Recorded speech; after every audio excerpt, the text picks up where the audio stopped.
High students, మనకు doctor NTR university of health sciences వాళ్ళు neat 2025 సంబంధించినటువంటి మేనేజ్మెంట్ కోటాకు సంబంధించిన phase 2 చూసారా ఇక్కడ మేనేజ్మెంట్ కోటాకు సంబంధించి వెబ్ ఆప్షన్స్ phase 2 లో ఎంబీబీఎస్ మేనేజ్మెంట్ కోటాకు సంబంధించి వెబ్ ఆప్షన్స్ ఎగ్జిక్యూట్ చేయడానికి మనకు నోటిఫికేషన్ అయితే ఇచ్చారండి.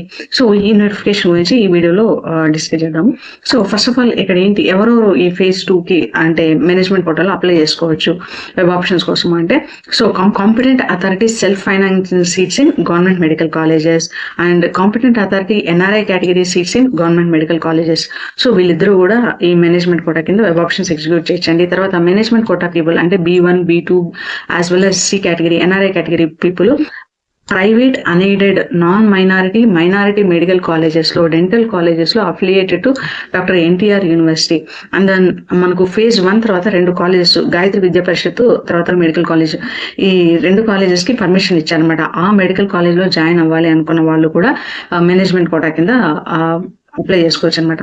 తర్వాత Sri Padmavathi medical college for women, ఇందులో ఎన్ఆర్ఐ కేటగిరీ సీట్స్ ఎవరైతే అప్లై చేసుకోవాలనుకుంటున్నారో వాళ్ళు కూడా ఈ వెబ్ ఆప్షన్స్ కి apply eligible. phase 2 of management కూడా వెబ్ ఆప్షన్స్ లో వాళ్ళు అప్లై చేసుకోవచ్చు అని చెప్తున్నారు అనమాట.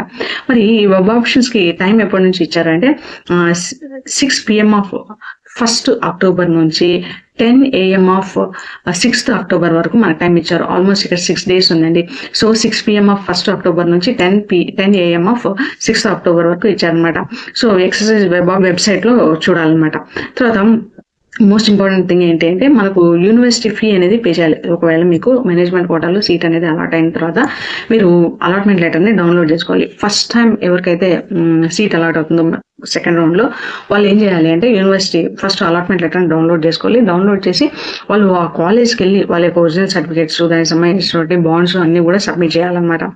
ఎవరికైతే ఫస్ట్ ఫేజ్ లో ఆల్రెడీ అలాట్ అయింది, సెకండ్ ఫేజ్ లో ఇది అప్గ్రేడేషన్ అనుకోండి, వాళ్ళు ఏం చేయాలి అంటే జస్ట్ అలాట్మెంట్ లెటర్ ని తీసుకెళ్లి ప్రిన్సిపల్ కి ఇస్తే సరిపోతుంది అనమాట.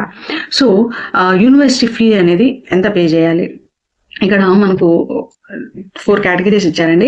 కాంపిటెంట్ అథారిటీ కోటా అంటే సెల్ఫ్ ఫైనాన్సింగ్ గవర్నమెంట్ కాలేజెస్ లో అయితే వాళ్ళు 25,100 రూపీస్ పే చేయాలి. అదే NRI category in government colleges లో అయితే వాళ్ళు 65,600 రూపీస్ పే చేయాలి. Private non minority non professional institutes, so private non minority and minority professional institutions category B1, B2 అయినట్లయితే 25,100 రూపీస్ పే చేయాలి. Private non minority professional institutions including SVIMS, వీళ్ళు category C people అయితే వాళ్ళు 65,600 rupees pay చేయాలి. Simple. phase 1 లో allot అయిన వాళ్ళు మళ్ళీ యూనివర్సిటీ ఫీజు పే చేయాల్సిన పని లేదు. మనకి ఇక్కడ ఫీజ్ స్ట్రక్చర్ కూడా ఇచ్చారండి. అంటే మనకు 6 గవర్నమెంట్ మెడికల్ కాలేజెస్ ఉన్నాయి. ఈ 6 గవర్నమెంట్ మెడికల్ కాలేజెస్ లో సెల్ఫ్ ఫైనాన్సింగ్ అయితే మాత్రం ఇక్కడ 12 lakh రూపీస్ పర్ యానం అవుతుంది అనమాట. ఎన్ఆర్ఐ కేటగిరీలో అయితే గవర్నమెంట్ కాలేజెస్ లో 20 lakh రూపీస్ పర్ యానం అనేది మనం పే చేయాల్సి వస్తుంది అనమాట. ఎంబీబీఎస్ కేటగిరీ B లో మేనేజ్మెంట్ కోటాలు అయితే 13,20,000 రూపీస్, కేటగిరీ C లో 39,60,000 రూపీస్ పే చేయాల్సి వస్తుంది అనమాట పర్ యానం. ఇదంతా కూడా పర్ యానం అండి. సో ఇక్కడ మనకు నేమ్ కాలేజెస్ ఇచ్చారు, నేమ్ ఆఫ్ ద కాలేజ్ ఇచ్చారు, యాజ్ వెల్ యాజ్ ఇక్కడ tuition fee category C NRI కేటగిరీలో ట్యూషన్ ఫీజ్ అనేది ఇచ్చారు. సో మనకు Shri Padmavathi medical college for women, ఇందులో అయితే మనకు 25 lakh రూపీస్ ఎన్ఆర్ఐ కోటాకు పర్ యానం అవుతుందండి. సో ఇది మోస్ట్ ఇంపార్టెంట్ ఇన్స్ట్రక్షన్స్ అనమాట. సో ఇక్కడ మోస్ట్ ఇంపార్టెంట్ థింగ్ ఏంటి అంటే, phase 3 ఆఫ్ కౌన్సిలింగ్ అనేది అన్ఫిల్డ్ సీట్స్ కి not reported or not joined people in phase 2 వాళ్ళకి మాత్రమే ఎక్సర్సైజ్ చేస్తారు అని చెప్తున్నారు.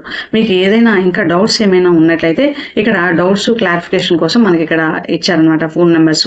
సో క్లారిఫికేషన్స్ ఆన్ రెగ్యులేషన్స్ గురించి ఈ నెంబర్ కాల్ చేయండి, టెక్నికల్ డిఫికల్టీస్ గురించి ఈ నెంబర్ కాల్ చేయండి, యాజ్ వెల్ యాజ్ మీరు మెయిల్ చేయొచ్చు.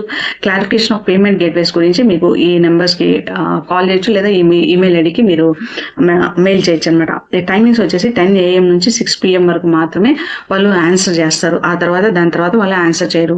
సో ఇది మేనేజ్మెంట్ కోటాకు సంబంధించిన phase 2 రౌండ్ 2 కి సంబంధించినటువంటి important instructions. I wish you all the success. So మన ఛానల్లో ఎంబీబీఎస్ బీడీఎస్ సంబంధించినటువంటి అన్ని అప్డేట్స్ వస్తూ ఉంటాయండి. సో ఛానల్కి సబ్స్క్రైబ్ చేసుకోండి, మీ ఫ్రెండ్స్ కూడా షేర్ చేయండి. I wish you all the success. Thank you.